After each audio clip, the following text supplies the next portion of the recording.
The podcast you are listening to of Holmberg's Morning Sickness is brought to you by my friends at Eric's Family Barbecue in Avondale. Meet, mesquite, repeat. Trust me on this one. You've had barbecue before, but you haven't had it this good. Eric's Family Barbecue in Avondale, ericsfamilybbq.com. Eric's Family Barbecue has arrived and is simply the best barbecue in Arizona. Come satisfy your taste buds with meats that are smoked over mesquite wood and sides that are made with fresh ingredients and tons of love. They have the best, juiciest brisket, pulled pork, rib sausage, turkey, or everyone's favorite, the Pitmaster Sampler that includes all the meat and 4 sides, mac and cheese, potato salad, coleslaw, corn, or beans, yum. And for dessert, try some creamy banana pudding, amazing. Eric's Family Barbecue in Avondale. Meat, mesquite, repeat. Make the trip, you won't be sorry. Dine in or take it to go. Go to ericsfamilybbq.com for more info. Rock Wars, the wake-up song, and the you bastard sight of the day. Want to know more? Visit Holmberg's Morning 6 online at 98kupd.com. Good morning, everybody. Hello there. Welcome to Friday. It's 5:45. My name's Sean Holmberg. There's Brady Bogan, Brett Festley, Big Dick Toledo. Let's go. Start this Friday and get through it, and then kind of meander our way through the day and get to the weekend. Shall we? Things to do this weekend. Suns game. Yeah. Obviously, that's on everybody's mind. I also saw in the paper, there's a scorpion hunt. The paper. I call it the paper still. There's a paper? Well, no, but I call my phone the paper. Oh, okay. There's a scorpion hunt. It got my interest up. It piques my interest as to who would do this Saturday at 7:30 to 8:30 p.m. during the Suns game. You can go to Apache Trail with a bunch of people, and they'll hand you the tongs. They provide the tongs. If you need a black light, it's $9. You can go out and pick up scorpions. You can bring your own, though, if you don't have one. Oh, yeah, if you got your own. Yeah. Okay, yeah. Brady's actually helping me out with it. You just don't see the absurdity in it? You're actually telling you think I'm serious about this being something I want to get all the information out. Who would do this?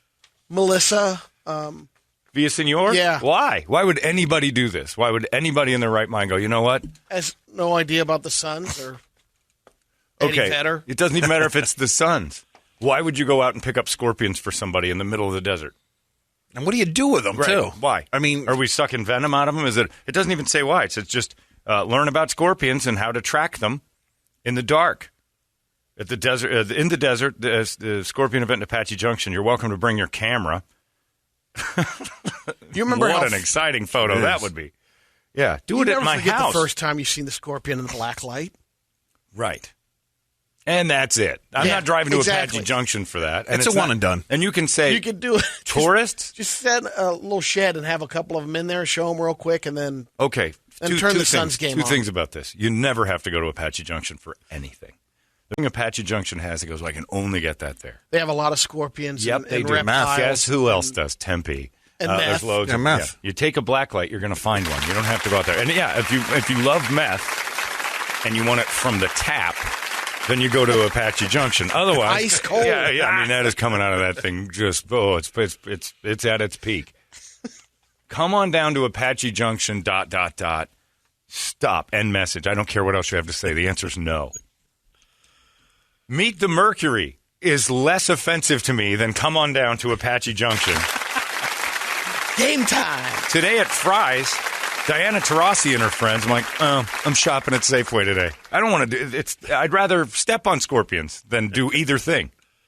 You have to bring a black light for that, too. You are so... They glow. The Mercury. I'll tell you this. You might be the dullest person in the world if you go on this scorpion hunt during the Suns game. Now, you don't have to like basketball much the Suns. That's fine. But it's better than that. Like, learn to like basketball before you go stand in that. Of course you could. Why would you ever go to Apache Junction for a scorpion hunt? And I need to know why it's number 4 on the list of things to do. That's number 4? Yeah, on Arizona's family. The Suns were first. What is number 5? It's ridiculous. Oh, there's an admission? Toledo found it on AZ Central. You got to pay? Evidently. Oh, please. $7 to park. Free lightning strikes? I mean, because there's a good chance. Yeah, that's true. That's a good monsoon. That'd be nice. You can't bring your pets, Brady. The one thing that you can't do is walk your dogs around scorpion country and have them. What if they're trained? Well, nobody's trained to dodge stepping on things, so that's just not a good thing. Lost Dutchman State Park, if you're interested in doing that nighttime during the Suns game, that's something else you could do this weekend, rather than just learn to love sports and fun. Basically, if you have no life. If you're dying inside. if you're psychotic. God. What'd you do this weekend? I tongued up a bunch of squat. I cleaned up the floor. Why? I don't know. They said to do it. What is the point? I want a head count on that activity. And I had to pay to do it, too. $7. Cost me $7. Hey, people in Apache Junction, that's $7 a lot. According to the state parks and trails, summer evenings are good times to see scorpions. They're most active during the monsoon. And will they accept copper? I'm sure a couple of them are going to get confused when they get that close to the ground, just start digging. Anyway, you can see striped-tailed scorpions, devil scorpions, and bark scorpions if you're interested, Brady. $7. Seen them. I have two. My house used to look like a giant powdered donut. I had diatomaceous earth everywhere when I first moved into the place I'm in. And you know what I did? I killed hundreds of them regularly, and they kept coming back. So then I poisoned the earth. I called Greta Thunberg, and I said, you got to come to my house and see this, because this is going to kill everything. And I just killed everything on the planet and then rerouted them, because the scientist I had to hire to get them to go, you're not tonguing these things out. I hired them, and then a few days later I was riding my bike through the neighborhood, and I see a neighbor's house with these scorpion trucks and this tents outside, and they got like an all day's worth of work, black lights everywhere. And I'm like, you guys have a scorpion problem? We haven't for years. It just showed up out of nowhere. My scientist guy said, we got to reroute them. They got to go somewhere else. And he goes, it's going to be somebody. And that was the pad they ended up going to. I was like, we had them too. I got maybe 3 a year. But if you want to see scorpions, go outside, take a black light behind some oleanders, and have at it. How the hell do you reroute scorpions? Are you out there with the flashlights at the airport and stuff? You're Magellan them right out of there. You get your two black lights and just start crossing them. Go, let's go over here now. They don't want any hassles, man. No, hey, man, we're not in it for the trouble. We're just here for the bugs, bro. What's up, bro? You got a humid spot for me to hang during the heat? They're pheromone-based, according to the guy I was talking with. I hired like these ASU science people that did this incredible poisoning of my earth. And I'm just scorched earth piles. Nagasaki and Hiroshima were safer the day after than my house was with what they were putting out there. They pumped it in there. Nothing kills these things. You can have bug spray. You can have all this. So hardy. You got to hit them. They're really hardy. And a lot of bug guys will tell you that. You know, they'll sit and say, hey, you get a scorpion problem, the best thing to do is seal your house. My friend Whitlatch told me one of the most horrifying stories. He was in a house years ago when his kids were really little, and they were seeing them all over inside. And he sat in his living room, he said, I'll never forget this, because while I was going through this, I talked to him. He said he'd watch them shoot out of the air conditioning vent when the air came on. Oh. He said it was so many. Like there's so many. He said I had mason jars on all my furniture legs because they can't climb glass, so we could sleep. The baby's crib had glass, all over it. And he's like, it was we couldn't get rid of them. And he got this similar. I think he's the one who tipped me to the science guys who came by and said, you just got to reroute them. They'll still show up. But you've got a straight line to your house for some reason. They smell the other ones going forward. Like disrupt that highway. There's food that away. And they'll eat each other. They'll live in a jar for 15 months. The scientist guy at ASU said, I kept one in a jar for 15 months. I had no mine. food, no water.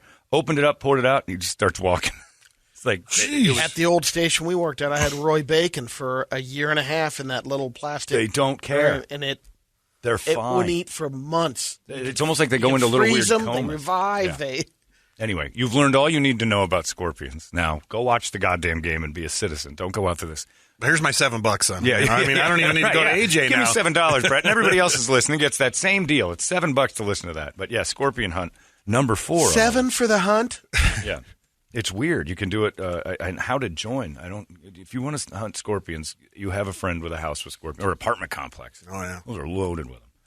That is the weirdest thing I've ever seen. And I've lived here a long time. I knew people did that. I didn't know people arranged it. And who needs I know, Brady, you kind of like that stuff, but who needs a park ranger to explain scorpions when you've got Wikipedia? Yeah.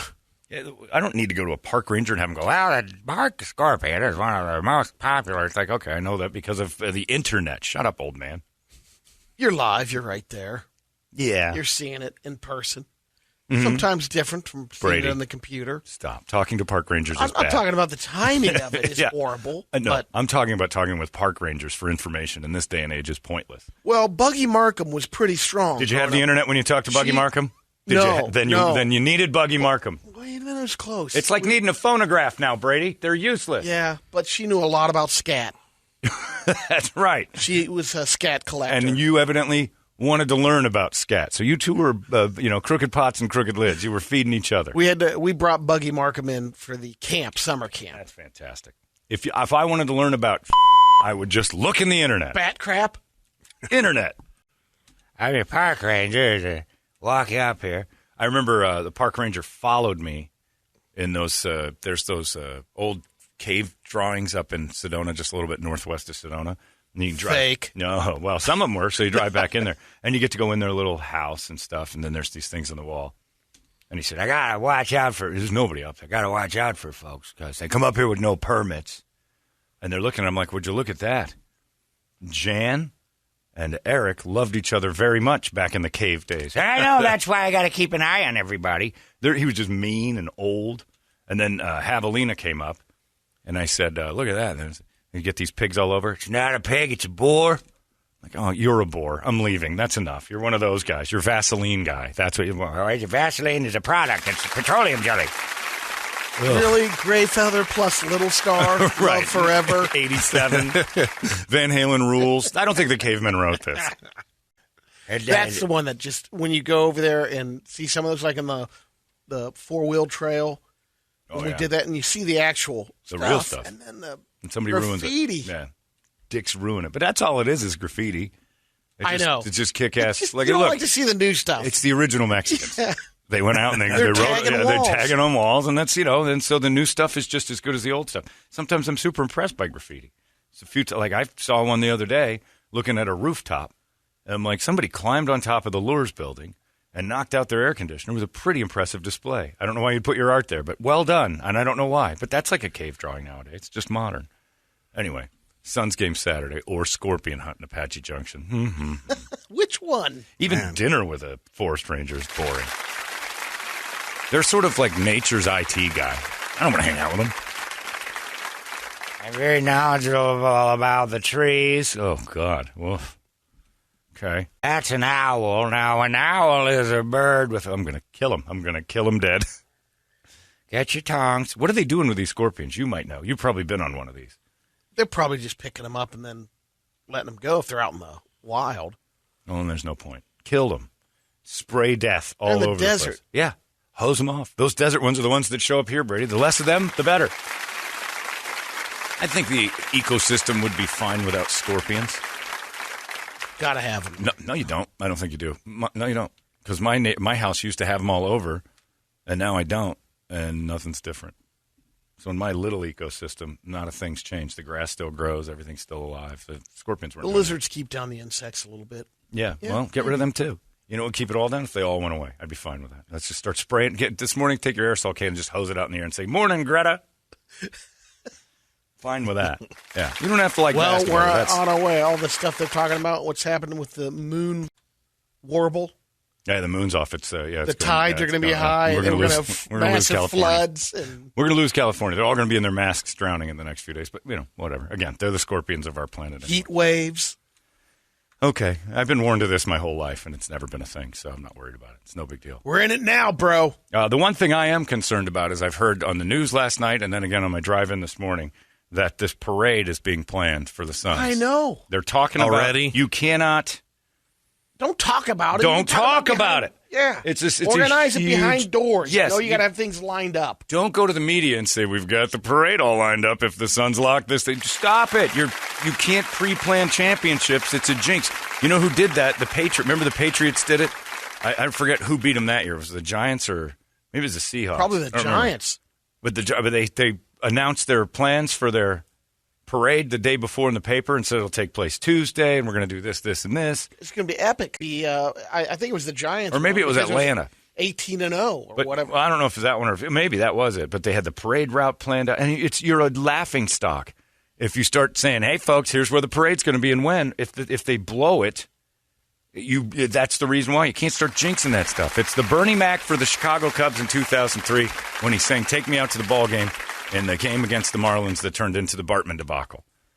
Bernie Mac went up. Was that the same game? Yes. Okay. And sang, root, root, root for the champions. And you could hear the crowd go, oh, no, we haven't won anything yet. You don't plan the parade. You don't plan the parade till the damn parade is necessary. And you wait that's why it happens a few days later. You just don't do it. Now, you're right. Brady's right. The city does. The city goes, hey, if this happens, here's the route we're going to take, and here's the resources we're going to need. put that on hold. But you don't go to the meeting and go, we've got it all mapped out. You know what that means? Money's being spent. And that means second-place parades are going to happen. Yep. That's all that's saying. Yep. Oh, we can't just hey, throw we it planned away. it. Let's we do might it anyway. as well do it. Idiots. I am so against that second-place parade. It hurts my soul. The first-place loser parade. You're the first loser. Yeah. You're the last loser. That's it. You're celebrating a Milwaukee Bucks championship by parading through your city. It's pointless. That's saying to the team and to the nation, close enough. We're a city that doesn't care. No second-place parades. And here's the other thing. The 93 parade that had 300,000 people downtown, there was a reason that team had this buzz behind it that made it so that parade was something people needed to be part of. For 4 or 5 years, that team was close without Barkley. They were in the Western Conference Finals a couple of times. They fell off. 1 year they started to slip. So then they get Barkley and jump finally back up. Get in. Where that was a contending team for 5 years. The city was. Imagine this feeling 5 years in a row, because that's pretty much what was going on in the late '80s, early '90s with this team. And then Barkley came and put them over the top. The other thing that factored in was that they kept up with the Bulls in that series. Well, it looks like this was the giant slaying. I guess. I think the bigger thing was that we were attached to that team. We were attached to Kevin Johnson. We were attached to Jeff Hornacek, although he left by the time they went. Thunder Dan. Marley. They had built up a little thing. This team, we like this Suns team's exciting and fun. I don't think we're in love with any of them. As far as like a city, we just got to know them. This is not some long-term relationship. That Suns 93 team was a long-term deal. We knew them. We followed. And this will happen with this one, too. I mean, they're jumping the gun here. But no second-place parade. Nobody's going to go out there and want to look at campaign. We just met him. Let's be honest. We just met him in February. Most of us. I knew the team a little bit going the last couple of years, but I didn't. Nobody won the 19-win season except Doug Hopkins, who was insane. And I don't know why he did that. And Kevin Ray, who was forced to do it and paid to do it. Nobody knows them. No second-place parades. It's worse than when the WNBA went around the block once after they won their championship. Said, it's too hot. They literally shrunk their parade down to we'll just drive around the plaza. And like you said, maybe they're doing that parade because this is, team's breaking apart after this one. No. Well, with the Suns? Yeah. They had 3 more years. They screwed celebrate that, though. But, huh? You don't celebrate that, though. You don't celebrate second It's like place. we talked about. You brought it up before. It's like, doing the second place parade in 93, and Jordan and Pippen should have just showed up. Thanks, guys. Yeah, Appreciate exactly. that, because this is for us. This is our title. Yeah. 93 was our year. Yeah. So, thanks. But we had a nice run. We all became single moms. Yeah. They tried their best, and they did real good. No second-place parades. None. Zero. Scorpion hunts are more exciting than second-place parades. John, you're absolutely right. You can't pre-plan events like this. It's a curse. I remember seeing 10-year anniversary coupons for Porkopolis. 2 years ahead of schedule.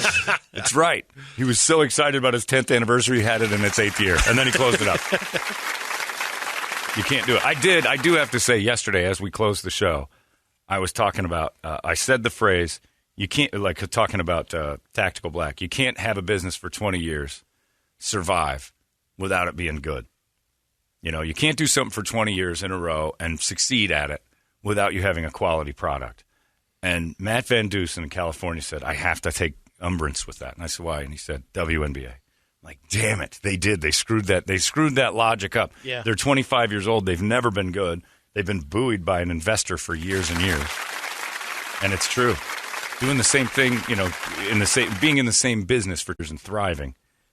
I'll say you can't thrive. How about that? You can't thrive. Thriving. They're not thriving. Is it just a write-off for the NBA? Oh, yeah. I mean, because Huge it's a write-off. losing business proposition, so it's got to be a write-off. They're a tax shelter of some excellent. type. Yeah, I'm sure of it. They're certainly not a cash stream. Enough to put more money into it. It balances the profits on the other side. I got an email from a guy, and I said I wouldn't read it because there's legal liabilities to it. He said, don't use names, his name. And he said, but you can do this. But he went to a concert with a girl. This is a great story. I wish I could say. Went to a concert with a girl, and it was it was the Lumineers. Okay. And he said, that's not a concert you go to. That's a, crazy, raucous crowd, but it's fun. He said the girl loved him. She was a very pretty lady. He said, I'm doing well with her. It's a good date. He goes, and we had his dad's suite for for the arena. The concert. Right? So he's down at the concert. He said, in a couple songs in, he said, this group comes in, sweet, and they're all just hammered. They're shotgunning beers. They're in hoodies. And he goes, just punks. Punks all around. And he said, so after a while, they're screaming and yelling, hey, oh, oh, like during Lumineers songs. And things are getting way too, it's like they're acting like it was Metallica at San Quentin. So the girl he's with finally turns around and says, you guys need to simmer down a little bit. And he's like, yeah, come on. We're trying to enjoy this. You guys are you're spilling beer all over. What are you doing? And he says that one of the dudes in the thing in a hoodie, he said, I just didn't like him right away. I just looked at him and knew this is the trouble. This one's the trouble. This one's the problem. And so it keeps going. And they're teasing, hey, old man, we being too loud? Are we still being too loud, old man? He goes, I took the jokes, whatever.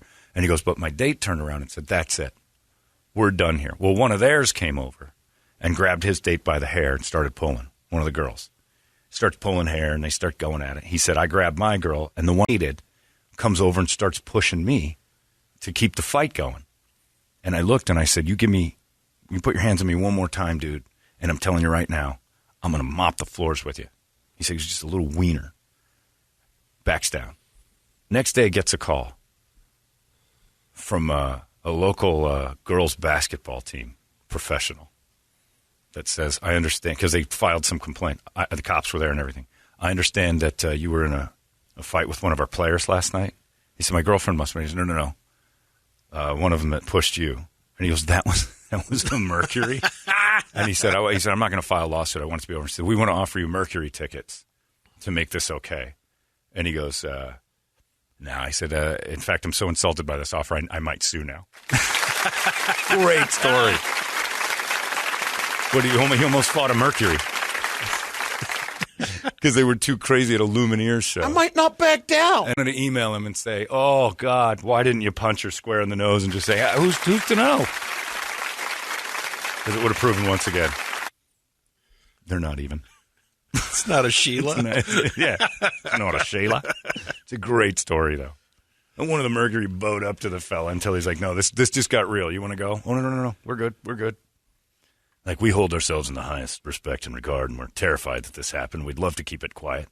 We'll offer you free Mercury tickets. Oh, my God. It'll go away. Yeah. Give them some. Who's ever said that? Give them some Mercury tickets and make this all go away. Well, the Mercury, they're so ladylike. Yeah, exactly. There's a whole batch of them going in there with, like they're at an ICP show. Oh, I wish I could say all the names he told me and everything. It was a great story, but super. Hurry up, let's get off the air. I want to hear this. Who knows? Who knows if it's real? Who knows? But it was a good story either way, and I believe it because I choose to. It sounded great, and it makes me hate them more, which is even better. And it just the narrative of them being awful people. It's totally fine. Hilarious. This person, Caitlin, stepped in and stopped everything. If I gave you Mercury tickets, would this lawsuit go away? Nope, just got worse for you. Just got a lot worse. Are you kidding? Are you bribing me with pennies? Are you really giving me rolls of pennies as a bribe? If I give you fries, food receipts, which are good, redeemable as Mercury tickets, would this all go away? Here's another 4 to Scorpion hunting at APACHE Junction. Now that, I'd be like, you know what, you just misread the room. But Mercury, stop it. Anyway, anything to get seats in, people in the seats. They fight you and then offer you, litigation tickets. Hilarious. Anyway, Suns tomorrow night. Very excited about that. And I have a couple tickets in my pocket. I might dabble in the idea of giving those away today. Oh. I think what we would do if I did that is just have a prove you're not a crazy person contest. That you immediately ruin that dialing the number. We'll see. These tickets in my pocket for tomorrow night. I'm sitting in my suite. You'd have to sit with us, and that's what makes it so I have to know you're okay. Good luck with that. And there'd be rules involved. Like the second you start making my dad go, this guy's nuts, you're out. Like I'd have to have like a security guard and all that. Because I don't want to lose and get a Looney Tune. Most of you are normal, but I don't want to get some Looney Tune in there that starts booger handing all the chicken fingers. Hey, Looney Tune. What are you doing? This is awesome. I won. I'm a winner. I'm one of life's winners. Oh, boy. Here we go. Anyway, so we'll think about that. I got a couple in my pocket there. It could be fun. Why should we think you're normal? Well, I've got $2,000 in my pocket right now. It says I'm pretty normal. That's pretty good. That's pretty good. I'll get you one. You're in. Yeah, you're in. You can't bring a friend. Let's get a wake-up song, shall we? 585-9800, a good one, as we contemplate handing Suns tickets to you guys. We got them in hand. We'll see what we can do with those. Maybe we keep them. Who knows? You give us the wake-up song, and we'll scream it together. It's 98 KUP. Wake up! Arizona's most powerful rock radio station. He said, fully erect. 98 KUPD. You've been listening to Holmberg's Morning Sickness Podcast, brought to you by our friends at Eric's Family Barbecue in Avondale. Meet, mesquite, repeat. Eric'sFamilyBBQ.com.